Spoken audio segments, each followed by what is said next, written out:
First is the worst, second is the best, third. Well, not really. John Adams, aka Johnny, our second president, was kind of the worst president we have ever had.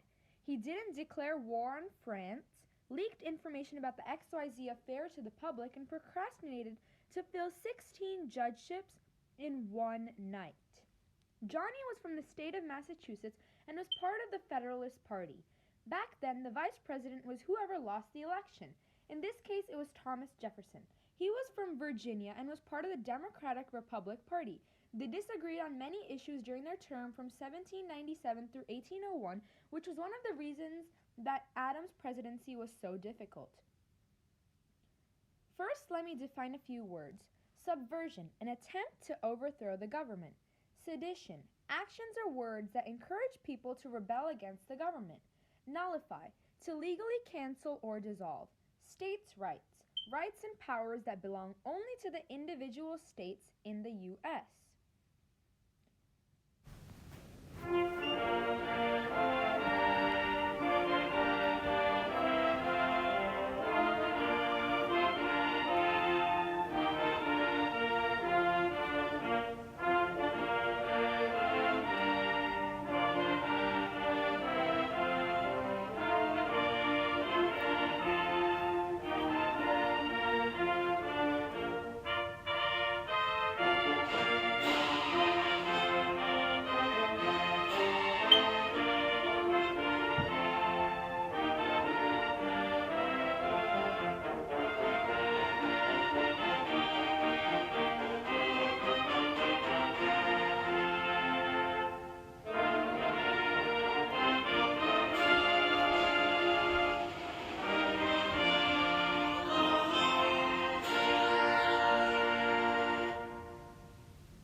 So what was the XYZ affair? Let me start from the beginning. In 1793, the French went into war with Britain while the U.S. remained neutral.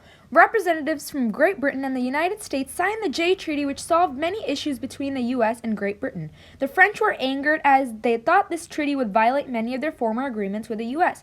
As a result, they captured many American merchant ships. There were now high tensions between the two countries. When Johnny became president, he sent 3 diplomats to France to negotiate peace. The French foreign minister, Charles Talleyrand, refused to meet with them, but instead sent 3 agents, which were later named X, Y, and Z, to ask for a bribe of $250,000 and a loan of $10 million.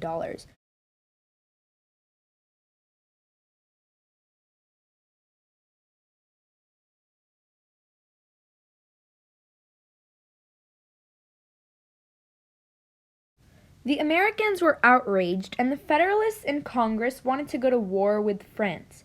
Johnny didn't want to go to war with France because they were already in debt, and George Washington had warned him to stay neutral.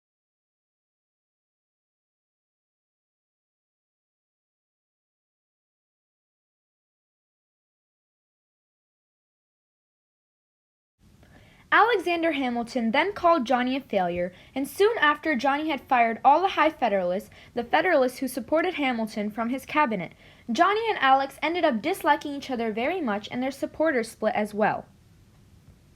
The issue between France and the U.S. ended at the Convention of 1800, aka the Treaty of Mortefontaine, when France agreed to return all captured ships and the U.S. agreed to compensate France's citizens for damages. They ended their alliances but continued trading. The Federalists believed that the immigrants in the U.S. would sympathize with the French and oppose the federal government, so they passed 4 acts known as the Alien and Sedition Acts. The acts included powers to deport immigrants and required them to live in the U.S. for 14 years instead of 5 to become naturalized. The Sedition Acts forbade anyone from publishing or voicing criticism towards the national government. The Kentucky and Virginia resolutions argued that the acts were unconstitutional and that the federal government couldn't pass these laws since they interfered with the state governments. The laws weren't repealed, but they were allowed to expire after a few years.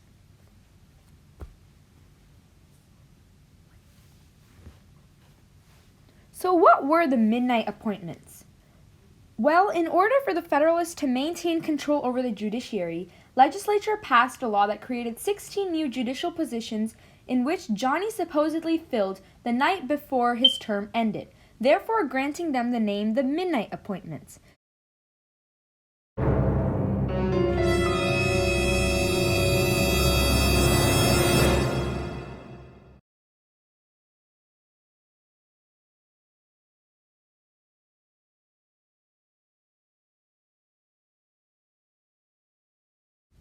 Since some of the documents that authorized their positions hadn't been delivered yet, Thomas Jefferson declared that the Midnight Appointments were not valid.